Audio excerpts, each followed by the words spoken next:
സുഹൃത്തുക്കളെ, ഇതാണ് മരച്ചീനി നട്ടിരിക്കുകയാണ്. അതിന് പ്രത്യേകത എന്താണെന്ന് പറയാം.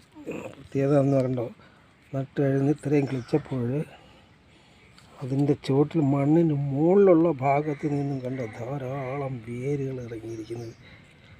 മണ്ണിൻ്റെ മുകൾ വശത്ത് നിന്ന് ഭാഗത്ത് നിന്നാണ് കമ്പിൽ നിന്ന് വേര് കൂടുതൽ ഇറങ്ങിയിരിക്കുന്നത്.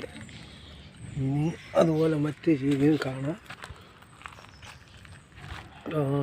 മുളച്ച് ചെറുതായിട്ട് മുളച്ച് വരുന്നു. ഇതാണ്ട് മണ്ണിന് മുകളിലുള്ള ഭാഗം വേരിറങ്ങി വരുന്നു. അങ്ങനെ എല്ലാ കമ്പിലും മണ്ണിന് മുകളിലുള്ള ഭാഗത്ത് നിന്ന് വേരിറങ്ങുന്നുണ്ട്, ധാരാളം വേരുകൾ. ഇത് ഞാൻ പരീക്ഷണാർത്ഥം നട്ടതാണ്. നട്ട രീതി എന്ന് പറഞ്ഞാൽ വെട്ടുചേമ്പിന്, അതായത് പാണ്ടിച്ചേമ്പെന്നും പറയും, വെട്ടുചേമ്പെന്ന് പറയുന്നത് ഈ ചേമ്പാണ്, വലിയ ചേമ്പ്, വലിയ ഇലയാകുന്ന ചേമ്പ്. അത് തടമെടുക്കുന്നത് പോലെ ഞാൻ തടമെടുത്തു. തടം എടുത്തിട്ട് അതിൽ കരിയില നിറച്ച്, ഉണങ്ങിയ ഇല നിറച്ചിട്ട് അതിൻ്റെ പുറത്ത് ചാണകപ്പൊടി ഇട്ട് ഈ കമ്പ്, മരച്ചീനിക്കമ്പ് നട്ടിരിക്കുകയാണ്. ഇത് അപ്പോൾ ധാരാളം വായുസഞ്ചാരം ഉണ്ടാവും. അപ്പോൾ വായുസഞ്ചാരം ഉണ്ടാകുമ്പോൾ കൂടുതൽ വേരിറങ്ങും, കിഴങ്ങ് പിടിക്കുകയും ചെയ്യും. ആ ഐഡിയ വെച്ചാണ് ചെയ്തിരിക്കുന്നത്. അപ്പോൾ ഈ മണ്ണിന് മുകളിൽ നിൽക്കുന്ന ഭാഗത്ത് ഇത്രയും വേരിറങ്ങുവാണെങ്കിൽ ഇതിൻ്റെ അടിഭാഗത്ത് നല്ലതുപോലെ വേരിറങ്ങി കാണുമായിരിക്കാം.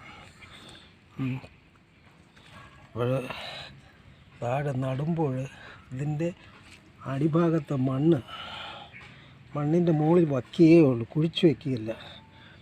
എന്നിട്ടാണ് അതിൻ്റെ കവർ ചെയ്തിരിക്കുന്നത്. കരിയില കൊണ്ട്, ഉണങ്ങിയ ഇല കൊണ്ട് കവർ ചെയ്തിരിക്കുന്നത്. എന്നിട്ട് ഇളക്കിയ മണ്ണ് അതിൻ്റെ പുറത്തൂടെ ഒന്ന് മൂടും, ആ കരിയില പുറത്തൂടെ മൂടും.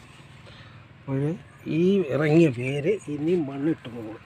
അപ്പോൾ വായുസഞ്ചാരം ഉണ്ടെങ്കിൽ കൂടുതൽ ചീനിക്കിഴങ്ങ് ആണ്ട് ഇതിൻ്റെ മുകൾ വശം വേരിറങ്ങിയിരിക്കുക. അതാണ്ട് വലിയ വേരിറങ്ങി മണ്ണിൽ പിടിച്ചു തുടങ്ങിയത് മുകൾ വശത്താണ്ട് സൂക്ഷിച്ച് നോക്കിയാൽ കാണാണ്ട് അത് മണ്ണിലോട്ട് തൊട്ടിറങ്ങിയിട്ടുണ്ട്.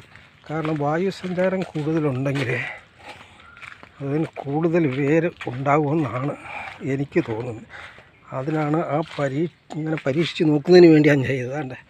കമ്പ് നടാൻ വേണ്ടി കമ്പ് മുറിച്ചെടുത്ത് ഇതിൻ്റെ ചൂടുഭാഗം കളഞ്ഞതാണ്.